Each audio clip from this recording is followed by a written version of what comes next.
Nuchtod agano, nuchtod itabi mamioix, ki agapugax.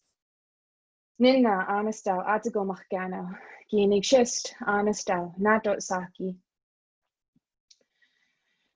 Nasix anastal, ishkitsagan, odakamaki. Natsagat wheat beats, neat sweet tapi. So good evening, relatives, friends, ladies and gentlemen. Thank you to the White Feathers family for hosting this and for including all of us in this. I pray for your son, and I pray that he does get the resources that he needs. And should I get in, I really do want to be an advocate for the vulnerable populations, such as those who are differently abled and neurologically differently abled than us. So my name is Diandra Bruised Head. I have lived on the Blood Reserve for most of my life. My parents are Clark and Annette Bruised Head. My grandparents are Teresa and Tony Fox, and Chester and Linda Bruised Head. So broadly, from where I'm coming from, through who I am, I guess I should probably back up to who I am. Again, there's that little bit of a nervousness going on. So I graduated from Lethbridge College with the diploma in renewable resources management.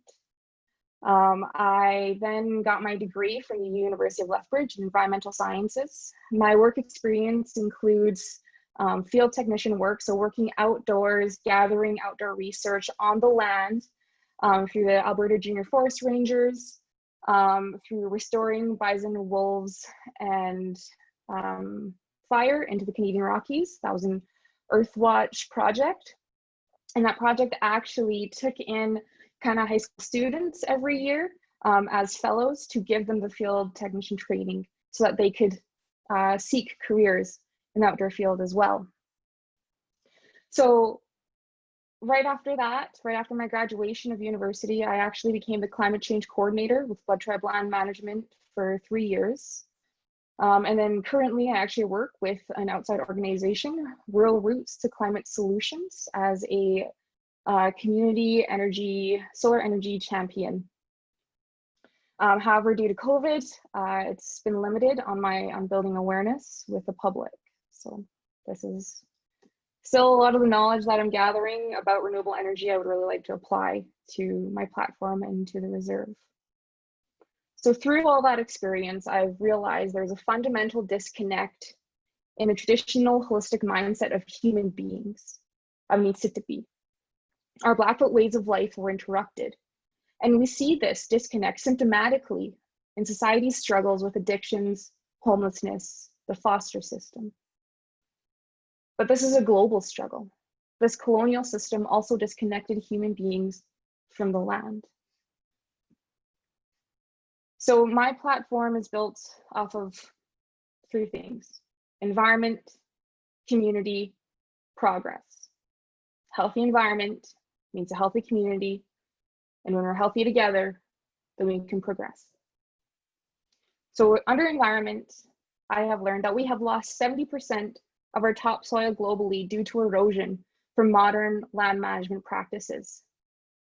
Our topsoil is where our food grows. And it takes thousands of years to build back up so that it can provide nutrients for our food, for our animals, and for us. In Canada, we have lost 40% of our native grassland since colonization. And 75% of our species at risk rely on these grasslands. Many of these species are important to us for our ceremony, for our hunting, for eating, for traditional ways of life. So therefore, we do have a policy. We do have a moratorium, native grasslands. And I would really like to enforce that. We need to be strategic with our economic investments while maintaining natural habitat for our traditional plants and animals and spaces for ceremony. As well, water is a limiting factor on our lands. We need to start practicing regenerative agriculture. This helps retain water for us, for animals, and for the aquifers. Many of our plants also grow close by to waters, to natural water sources, such as sweetgrass, mint, red tea. One of the big issues coming up is the upcoming Grassy Mountain coal mine. It does threaten our headwaters. We already have a reserve that many of us still need to boil our water. We're not connected to a water treatment plant. We're not connected to clean water. And yet we're going to support a coal mine that could threaten that waterway. And if their safety plans fail, then we pay in healthcare. Then that is also an economic risk for us. In order to put a fundamental lens on the decision making, I would like to pass a climate change declaration. One has already been offered and yet has been stalled in the system. I would like to get that moving. We also have many hunters, many individuals who depend on our animals for their food source and for their sustenance. And yet we have the chronic wasting disease, which is coming from the east and heading west towards us. It's actually already been found in the Sweetgrass Hills. Yet we have no plans on how to control it. No one's talking about chronic wasting disease or how to enforce any kind of conservation methods. Therefore, I really hope to push for an environmental department to look at these issues. We already have the Kainai Ecosystem Protection Association, which is under the umbrella of Blood Tribe Land Management and Blood Tribe Administration. We need to work as volunteers, as a group, as concerned citizens for our environment, for our grasslands, for our animals, and for our people. I have also had the privilege of working on the EV rematriation project recently. And we're actually looking forward to getting bison on the north end of the reserve this coming February, fingers crossed.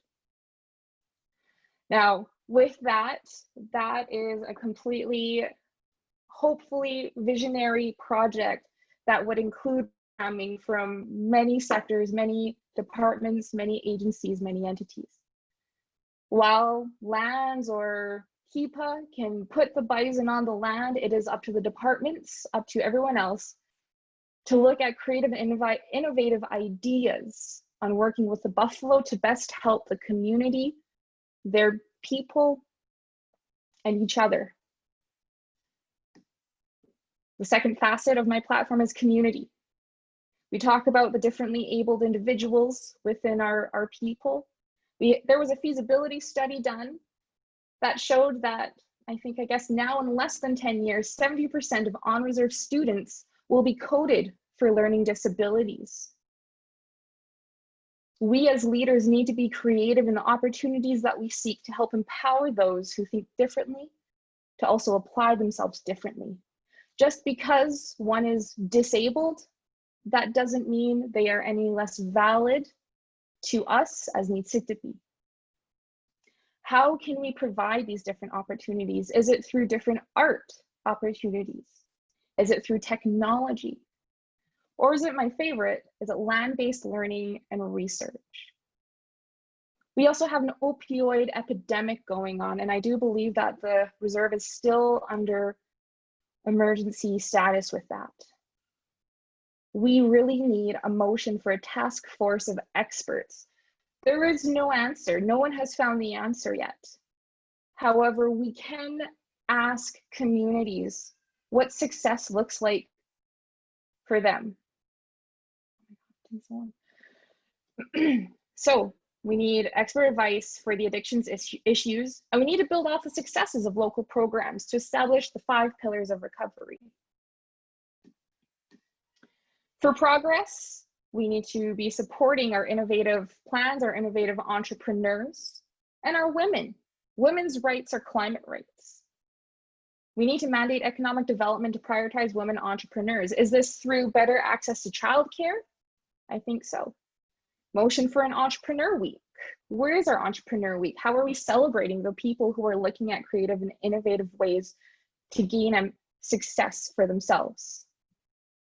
We need to work on an RFI, request for information, a request for proposal communications that prioritize our contractors and our companies.